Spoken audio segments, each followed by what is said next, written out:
I printed my master, all in white. I cast my master, it came out in cream. But I want colour. What can I do?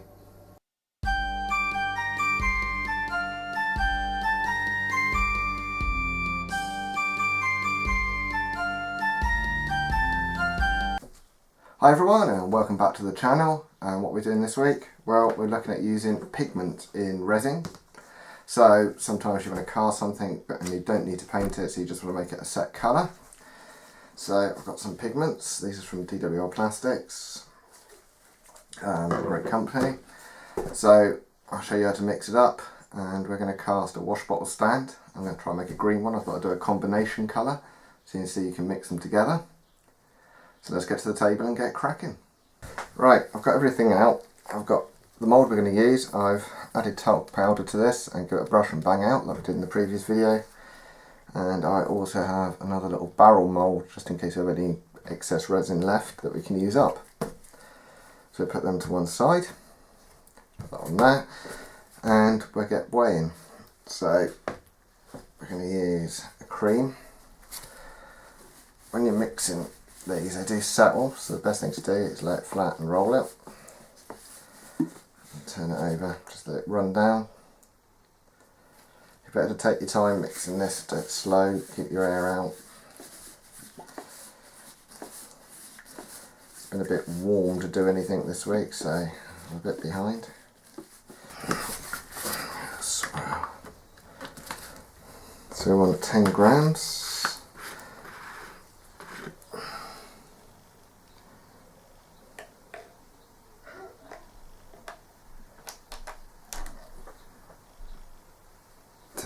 .2. See if I can pull a little bit back, because I'm trying to keep this accurate for the pigment. There you have got leeway.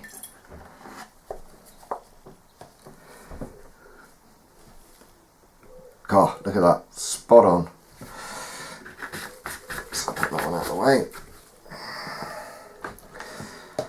And then we'll do the same with our catalyst. And as normal, the catalyst seals itself up. Come on, it's going. He says you don't get a workout when you're doing tabletop stuff, eh?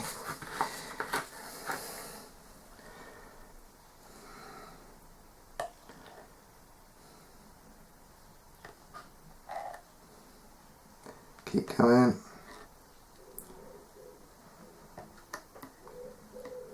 Oh, gone over the top again.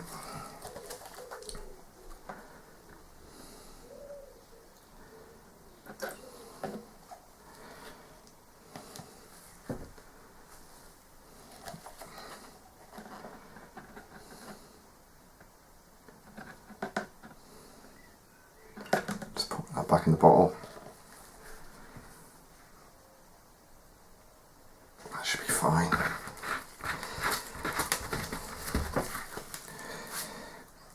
Put that out of the way. Put that out of the way. This one back on here. So the pigments go into your part A. So at the moment it's in there, nothing's happening. And we can add 0.2. So 0.2-ish in each. So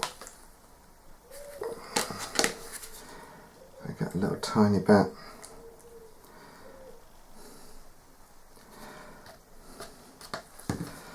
Mix this in.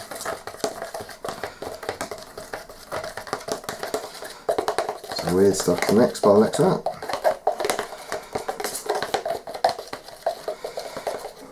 Probably quite hard to mix in small volumes by the looks of that.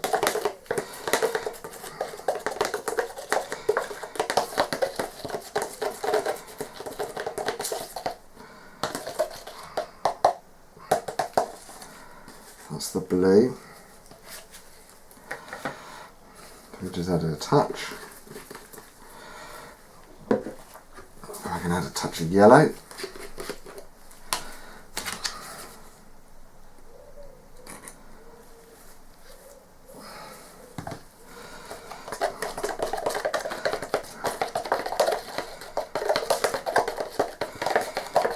I don't mind if I don't get some streaky colours in it, it might be quite funky. So we'll just keep mixing.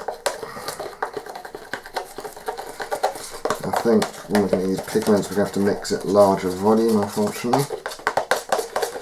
So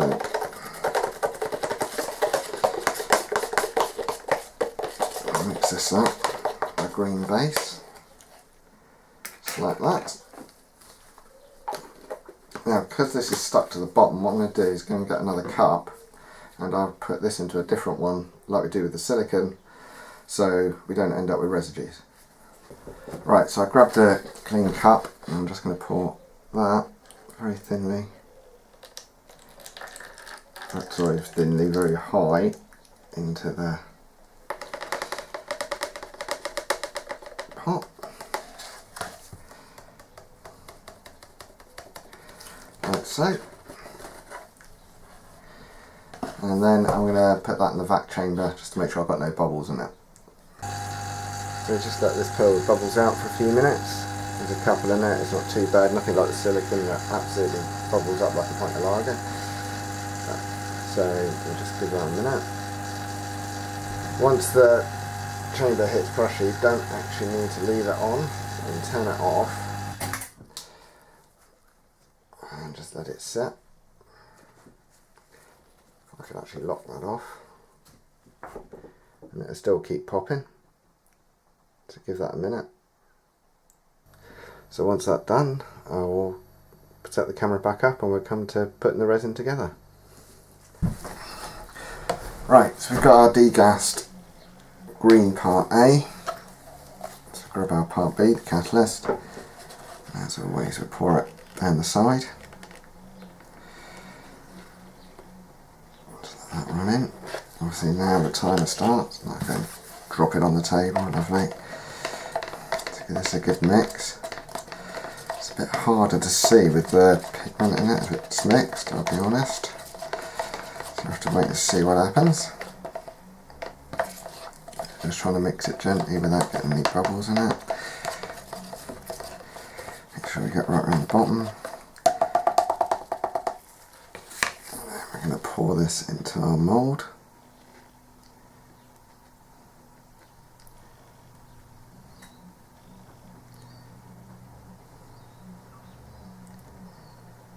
Hopefully I've got enough.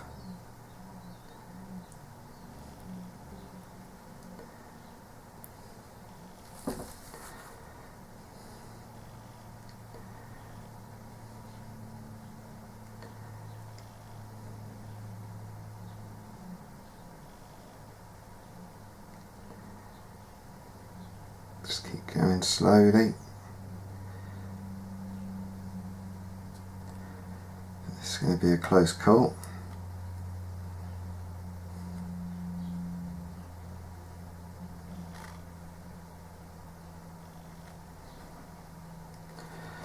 That's pretty well spot on, so we won't need the extra mould. The only trouble with this mould is it's not 100% flat, which was my fault, because I was impatient and stuck it in the heater. So I'll just level this off a little bit. There we go, and we'll leave that to set. Right, we've left that to set. So we're just going to break this out. So as before, just ease around the mould. This one can be a bit of a so-and-so to get out because it's quite deep. Still going to be slightly soft, but it actually helps in this instance. So what we're going to do is work it up.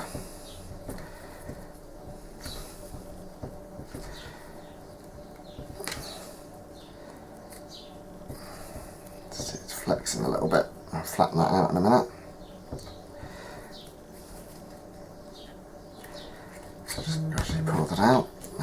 While it's still soft, push it down, make sure it's all flat. And we get the wash bottle that's going to fit in it. Give it a good squeeze, so it keeps it nice and tight. You could put an elastic band around it to help it set.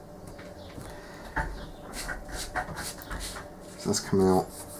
It's just a bit of talc, a bit light, but it's actually fine for what I want.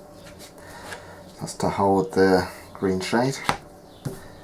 So So I can have a multiple set of these on the table in different colours and go right, boom, without even looking, because it does cover up the label. So all that's left to do now is give it a quick clean up. Right, I've sanded down the bottom, gave it a quick wash, sanded down the edges, just clean it up. You could do it with a finer grade sandpaper if you want to polish them up.